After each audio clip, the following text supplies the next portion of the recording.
Dear students, आप देख रहे हैं सेट 1 टर्म 2 के लिए जो मॉडल पेपर जारी हो चुका है आपका। मैंने साइंस का इंग्लिश प्लस हिंदी मीडियम के लिए करा दिया है। अभी इंग्लिश सब्जेक्ट का आप सॉल्यूशन देख रहे हैं। तो चलिए स्टार्ट करते हैं। तो यहाँ पर जो है आपको एक पैसेज दिया गया है, इस पैसेज के आंसर्स आपको करने हैं। तो पहला जो क्वेश्चन है इसमें यहाँ पे दिया गया है, एक केयरफुली आपको रीड करना है इस पैसेज को और उसके बाद में जो है आंसर देने हैं। सभी के पास में क्वेश्चन पेपर होगा, इसमें कोई डाउट नहीं है, गवर्नमेंट ने जारी कर दिया है। In every country, people imagine that they are the best and the cleverest and the other are not so good as they are। यहाँ पे सिंपल सा लिखा है कि हर देश में लोग सोचते हैं कि वे सबसे अच्छे और सबसे चतुर हैं और दूसरे उतने अच्छे नहीं हैं जितने वे हैं। बस ये सिंपल सा इस लाइन का मतलब है। समझ में आ रहा है आपको? तो इस लाइन में यही बताई गई है। इसके बाद अगर आप आगे भी पढ़ेंगे, the English man thinks that he and his country are the best. जो अंग्रेज हैं वो सोचता है कि वह और उसका देश जो है सबसे अच्छा है। इसी तरह से फ्रांसीसी जो फ्रेंच मैन है वो भी बहुत प्राउड करते हैं फ्रेंच होने पर, और सब कुछ उसके लिए फ्रेंच है। और the Germans and Italians thinks no less of their country, वो अपने देश से कम कुछ भी नहीं समझते। इसी तरह से many Indians imagine that India is many ways the greatest country in the world. और इसी तरह से भारतीय भी जो है कल्पना करते हैं कि भारत कई मायनों में दुनिया का सबसे महान देश है। एवरीबडी वांट्स टू थिंक, और हर कोई जो है अपने देश का भले के बारे में ही सोचता है। Everybody wants to think well of himself and his country. हर कोई अपने देश और अपने भले के बारे में ही सोचता है। But really there is no person who has not got some good and some bad qualities. तो यहाँ पे लिखा है एक्चुअल में जिसमें ऐसा कोई व्यक्ति नहीं है जिसमें कुछ अच्छे और कुछ बुरे गुण ना हो। और in the same way they way there is no country which is not partially good और पार्शली बैड। और इसी तरह से या इसी अनुसार कोई भी ऐसा देश नहीं है जो आंशिक रूप से अच्छा और बुरा ना हो। We must take good whatever we find it.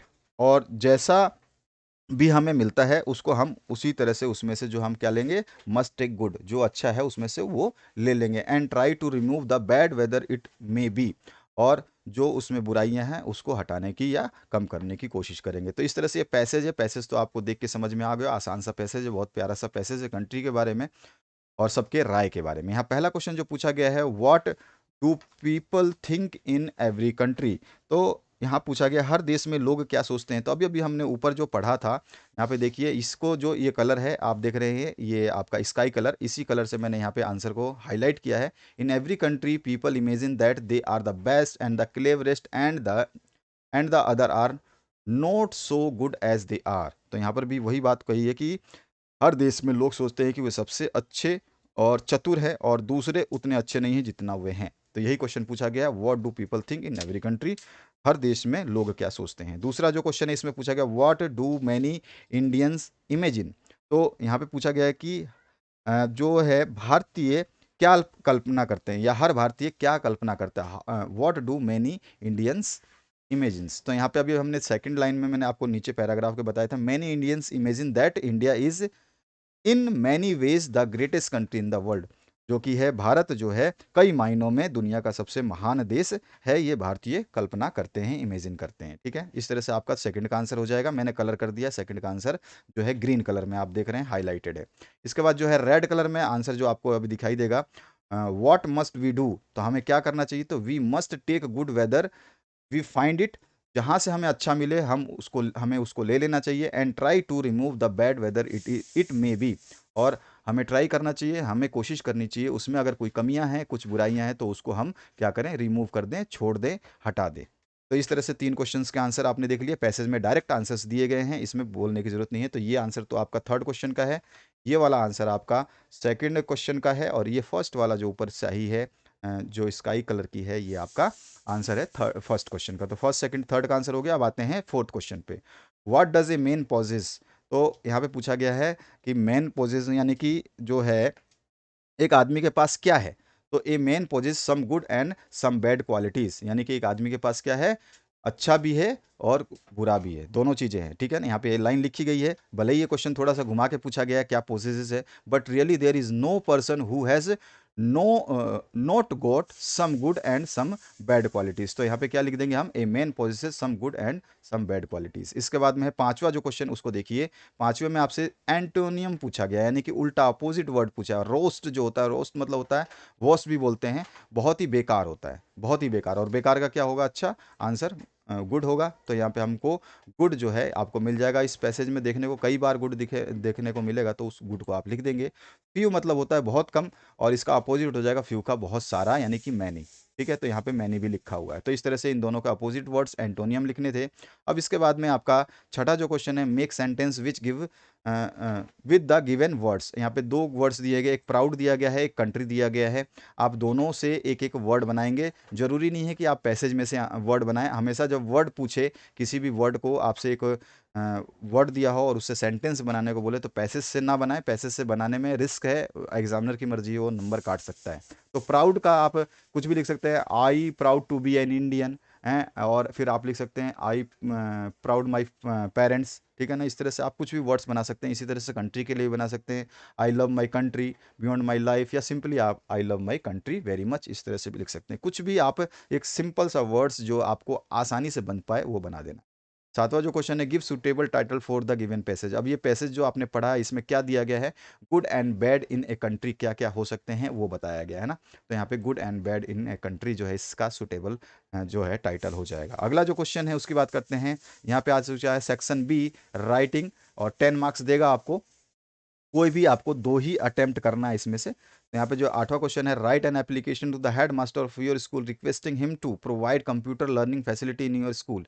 आपके स्कूल में कंप्यूटर लर्निंग फैसिलिटी के लिए आपको हेडमास्टर को एक एप्लीकेशन लिखनी है। तो आप सिंपल सा कोई भी स्कूल, इसमें नाम नहीं लिखा है, तो आप अपना कोई भी स्कूल, अपना खुद का स्कूल का नाम या अपने पड़ोस के स्कूल का नाम लिख सकते हैं जो आपके आसपास में है, और जो भी जगह है वहाँ पर लिख सकते हैं। उसके बाद में डेट डाल देंगे, और इसके बाद में सब्जेक्ट डालकर रिक्वेस्ट कर देंगे किसके लिए आपको कंप्यूटर लर्निंग फैसिलिटी चाहिए, यही बोला गया है इसमें। तो requesting for computer learning facility. उसके बाद में सर करके आप जो भी अपनी मर्जी से वर्ड्स लिखना चाहें लिख सकते हैं। हमने जो लिखा है इसको भी लिख सकते हैं। I would like to bring your kind notice that we do not have the proper computer facilities in our school. यानी कि हमारे स्कूल में क्या नहीं है, जो कंप्यूटर की व्यवस्था जो है, कंप्यूटर शिक्षा की उचित सुविधा नहीं है। Because of this we are not gaining knowledge as this computers have old version. और इसी कारण से जो ये कंप्यूटर्स हैं, ये पुराने होने की वजह से जो है हमारा नॉलेज का गेन जो है नहीं हो पा रहा है। Because of this we can not do efficient training and many students will not be able to cope with the developments they have to pursue in the future. और इसी वजह से जो है हम क्या कर रहे हैं, एफिशिएंट ट्रेनिंग नहीं मिल पा रही है, और बहुत सारे जो स्टूडेंट हैं वो एबल नहीं हैं कि जो डेवलपमेंट्स उनको फ्यूचर में करने हैं उसके लिए जो है वो भविष्य में होने वाले विकास का सामना नहीं कर पाएंगे। ठीक है, इस तरह से लिखा है। आप चाहे तो इस लाइन को हटा सकते हैं अगर आपको याद नहीं होता है। तो जरूरी नहीं है कि पूरा का पूरा जो हमने बताया उसी को छापो, आप एक दो लाइन कम ज़्यादा कर सकते हैं अपनी मर्जी से। बिल्कुल ध्यान रखना इस बात को।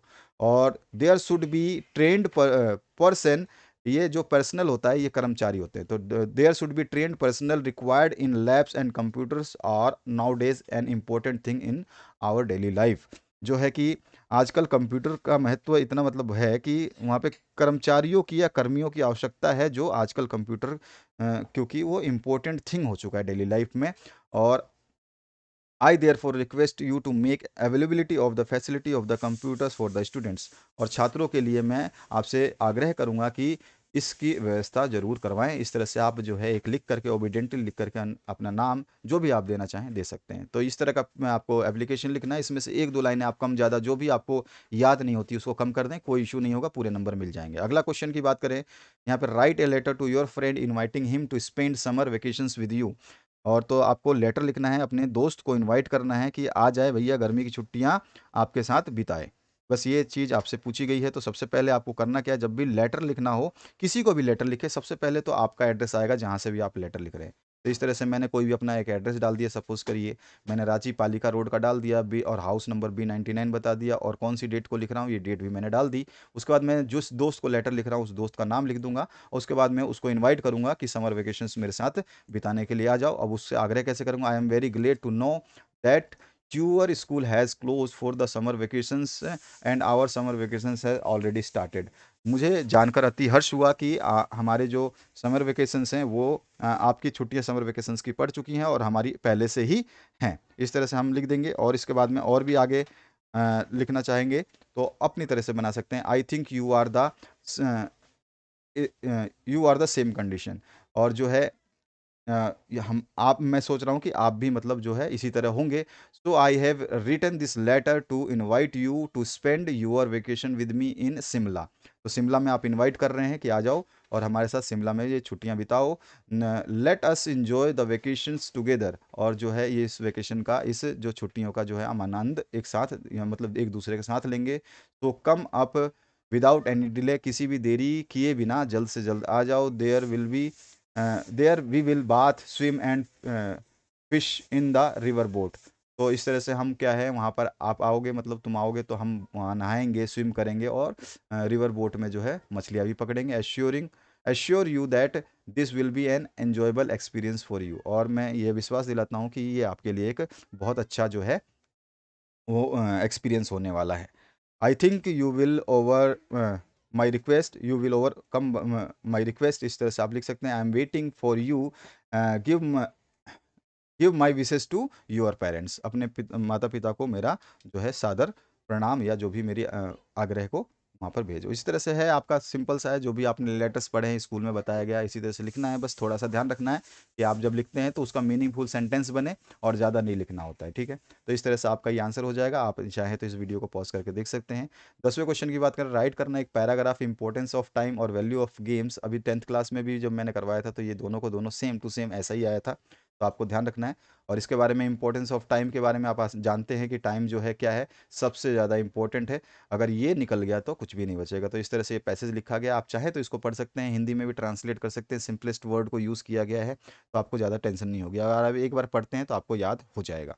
तो यहाँ पे इंपॉर्टेंस ऑफ टाइम के बारे में लिखा है। वैल्यू ऑफ ट्रीज़ की भी आप बात कर सकते हैं। ट्रीज़ हमें जो है क्या क्या मदद करते हैं, ट्रीज़ किस तरह हेल्प करते हैं, ट्री नहीं होंगे तो क्या होगा, ये भी आप लिख सकते हैं। तो इस तरह से आप पैसेज बना सकते हैं। ये देखिए पैसेज आपके सामने है, इसको पढ़ लीजिएगा, आपको पूरा का पूरा समझ में आ जाएगा, क्योंकि इसको बहुत ही सिंपलेस्ट वर्ड में और कम से कम जो है अक्षरों में लिखा गया है, ताकि आप लोग आसानी से याद कर पाएँ।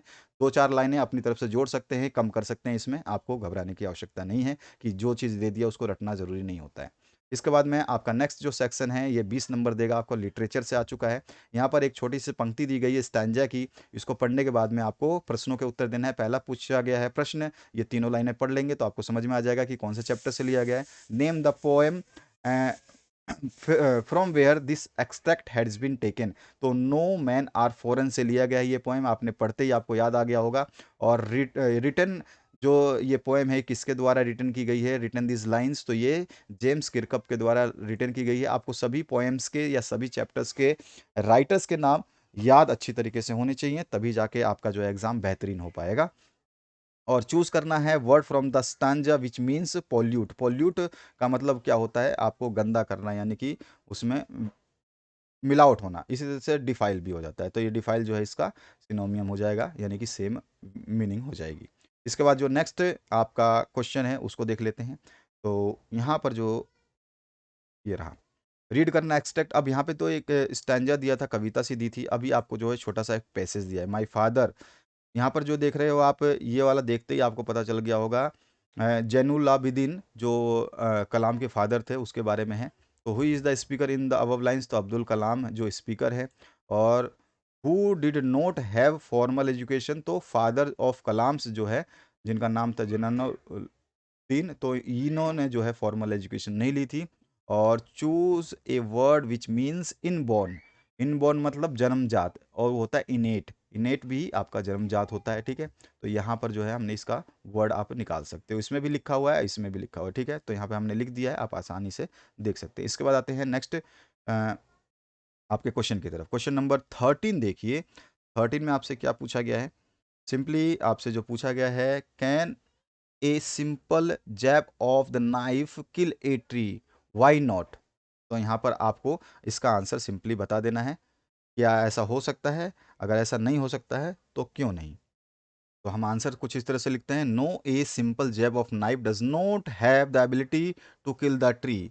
यानी कि नहीं, चाकू की एक साधारण सी नोक जो है पेड़ को नहीं मार सकती। It has to go through various processes, और इसको जो है विभिन्न प्रकार की प्रक्रियाओं से गुजरना होगा। If its roots is not removed, अगर इसकी जड़ को धरती से नहीं हटाया गया, from the earth it will sprout again, ये दोबारा से अंकुरित हो जाएगा। तो इस तरह से हम इसका आंसर सिंपलेस्ट वर्ड में लिख देंगे, पूरे मार्क्स जो हमें मिल जाएंगे। ठीक है, अगले क्वेश्चन की बात करते हैं। अगला जो क्वेश्चन इसमें पूछा गया, what did Saint Peter ask the old lady for, what was the lady's reaction. तो यहाँ पे सेंट पीटर ने बुढ़िया से क्या जो है पूछा, और महिला की इस पे क्या प्रतिक्रिया थी बोल सकते हैं। ठीक है, ओल्ड लेडी यानी कि बुढ़िया बोल सकते हैं, बूढ़ी बोल सकते हैं। तो Saint Peter asked the old lady for a piece of cake, उसने एक केक का टुकड़ा मांगा, और the lady behaved miserly and kept decreasing the size of the cake, और ऐसा करने से क्या हुआ, महिला ने उसके साथ बुरा व्यवहार किया और उसने केक का जो आकार वो कम करती चली गई। At last she did not give anything to eat, और अंत में उसने कुछ भी खाने को उसको नहीं दिया। 15वां क्वेश्चन जो है इस तरह से यहाँ पूछा गया, what were the things Bruno use to have in his food list. तो ब्रूनो अपनी भोजन सूची में कौन सी चीज़ें रखता था, ये आपसे पूछा गया है। तो Bruno started having everything as his food, like vegetables, इसमें फ्रूट था, नट्स थे, मीट था, करी एंड राइस, और regardless of condiments and chillies. उसके बाद में bread, egg, chocolate, sweets, puddings, ice cream etcetera. Again he started drinking milk, tea, coffee, lime juice, aerated और water और बटर मिल्क, बियर और alcoholic liquid etcetera. ये सारी की सारी चीज़ें थी, और सारी की सारी ऐसी तरह आपको लिख देनी है। अगला जो क्वेश्चन है, who were Abdul Kalam's school friend, what did they later become। अब इसमें पूछा गया है अब्दुल कलाम के स्कूल के दोस्त कौन थे और वे बाद में क्या बन गए, बस ये आपको बताना है। ये क्वेश्चन बहुत ही इंपॉर्टेंट है और कई बार पूछा जा चुका है और बहुत ही इंपॉर्टेंट रहा है हर बार, हर साल के लिए भी। तो Abdul Kalam had 3 close friends in school, जिसमें आपका रामानंदा शास्त्री और आपका अरविंदन और एक शिवा प्रकाशन थे। ठीक है, ये 3 इनके जो है मित्र थे। एक रामानंद शास्त्री थे, एक अरविंदन थे और शिव प्रकाशन। और Ramanandan Shastri took over the priesthood of Rameshwar temple from his father. और जो रामानंद शास्त्री ने अपने वो उनके पिता जो रामेश्वर मंदिर में पंडित या पुरोहित थे, उसका पद उन्होंने संभाल लिया। Aravindan started A business of arranging transport for visiting pilgrims. और जो अरविंदन है उसने तीर्थ यात्रियों के लिए परिवहन की व्यवस्था करी और उसका व्यवसाय उन्होंने शुरू किया। एंड शिव प्रकाशन became a catering contractor for the southern railway, और शिव प्रकाश दक्षिणी रेलवे के कैटरिंग ठेकेदार बन गए। तो इस तरह से तीनों ने क्या क्या काम किया, तो बस ये हमने बता दिया। और कौन कौन से उनके दोस्त थे उनके नाम बताने थे, उसके बाद पैराग्राफ चेंज करके कौन सा आदमी क्या काम करता था उनके दोस्तों में, वो आपने बता दिया। सिंपलेस्ट लैंग्वेज में आपको लिखना है। 17 नंबर जो क्वेश्चन है, why do Prashant and other volunteers resist the plan to set up institutions for orphan and widows। प्रशांत और अन्य जो स्वयंसेवक ने अनाथों और विधवाओं के लिए संस्था स्थापित करने का जो योजना था उसका विरोध क्यों किया, ये आपको बताना है। तो यहाँ पे Prashant and other volunteer resist the plan to set up institution for orphan and widows because they felt that in such institution the children would grow up without family love. यानी कि उनका क्या था, प्रशांत और उनके सेवकों का जो अनाथ और विधवाओं के लिए जो संस्थाएं स्थापित करने की योजना का विरोध इसलिए करना पड़ा उनको कि वो सोचते थे कि ऐसी संस्थाओं में जो बच्चे हैं अपने बिना पारिवारिक प्रेम के बड़े होंगे, and the widows would suffer from stigma and loneliness. और जो विधवाएं होंगी वो जो है यहाँ पर सफ़र फ्रॉम स्टिग्मा मतलब एक तरह से बोल सकते हैं कलंक, है ना, और कलंक, और जो है लोनलीनेस यानी कि अकेलेपन से पीड़ित रहेंगी। तो इस तरह से आप जो है सिंपलेस्ट वर्ड में आंसर लिख सकते हैं। अगला जो क्वेश्चन है इसकी बात करते हैं, who was real culprit according to the king. तो यहाँ पर पूछा क्या गया है कि राजा के अनुसार असली अपराधी कौन था, और why does he escape punishment, और वह सजा से क्यों बचना चाहता था या बचा। यहाँ पे according to the king the rich merchant was the real culprit as he had inherited everything from his father both the science and riches. तो इसमें जो है बोला मतलब हम आंसर दे रहे हैं कि राजा के अनुसार जो है धनी व्यापारी ही असली अपराधी था, क्योंकि उसने अपने पिता का सब कुछ जो है उसको विरासत में मिला था। Since his father was no more alive, चूँकि उसके जो पिता थे वो जीवित नहीं थे, it was the rich merchant who would be held guilty, और इसीलिए जो है वह अमीर व्यापारी जिसे हम दोषी ठहराया गया था, वो क्या था, alive, sorry, father was not more alive, it was the rich merchant who would be held guilty, और उसके पिताजी नहीं थे या फिर जिंदा नहीं थे, इसीलिए जो है उस रिच मर्चेंट को जो है क्या कह रहा है, दोषी ठहराया गया है या जाएगा। A new stake was order for execution but the rich merchant was too thin to be execute. एक जो एग्जीक्यूशन जो होता है एक तरह से प्रस्तुत करना होता है, तो new stake was order for the execution, और जो है उसको निष्पादन बोल सकते हैं, इसको निष्पादन के लिए जो है एक ऑर्डर किया गया, यानी कि आदेश दिया गया, but the rich merchant was too thin to be executed, लेकिन जो व्यापारी था वो इसको करने में असमर्थ था। This made the king send for a man who would fit in the stakes as somebody had to be punished, और यहाँ पर फिर इसके बाद में है ही this help the man escape the punishment, और जब आदमी को भेजा गया तो उसने जो है उसको सेटअप कर दिया, और यही उसको हेल्प हुआ कि वो पनिशमेंट से बच गया। ठीक है, तो why does he escape punishment, ये आपको बताना था। इसके बाद में आपका नेक्स्ट जो अंतिम प्रश्न है इसमें देख लीजिए, व्हाट वाज बैराम्स ड्रीम और how did it over come true. तो इसमें बैराम का सपना क्या था और ये कैसे सच हुआ, तो Behrman had a life long dream to paint a masterpiece. जो उसका एक था खास सपना, या बोल सकते हैं एक खास सपना उसका ये था कि वो जो है अ, एक अच्छी जो ड्रीम, मतलब life long dream to be painted masterpiece, एक उत्कृष्ट नमूने का जो है वो चित्रित करना चाहता था या पेंट करना चाहता था। Behrman painted the last leaf to save Johnsy's life, और जो है बैरम ने जो है उसने जॉन्सी की लाइफ बचाने के लिए जो है आखिरी पत्ते को जो है पेंट किया। His painted leaf succeeded in reviving Johnsy faith in life, और उसका जो पेंट किया हुआ पत्ता था वो मतलब सक्सेस हो गया जॉन्सीस का फेथ बनाने में जीवन के प्रति। और Bairam himself died while painting it, और अ, वो जब पेंट कर रहा था तो पेंट करते करते जो है वो मर गया। His sacrifice and message of optimism conveyed by the last leaf prove it to be his masterpiece, और उसका यही सेक्रीफाइस जो है वहाँ पर ये कन्वे कर गया कि ये लास्ट जो लीफ था ये एक मास्टरपीस था, दस हिज ड्रीम वाज फुलफिल्ड, और इसी तरह जो है उसका सपना पूरा हुआ। तो इस तरह से आपने सारे क्वेश्चनों के आंसर्स देखे, और नेक्स्ट पेपर आपका जल्द ही सॉल्व कर दिया जाएगा। कमेंट करते रहें, अपने दोस्तों के साथ में शेयर करते रहें, सभी क्वेश्चंस के सॉल्यूशंस आपको हिंदी प्लस इंग्लिश वर्जन में दिए जाएंगे। उसके लिए बिल्कुल सावधानी से बने रहें, टेंशन फ्री रहें, और जो चीज़ें मिल रही हैं उसको पढ़ते रहें। Thank you very much, have a good day.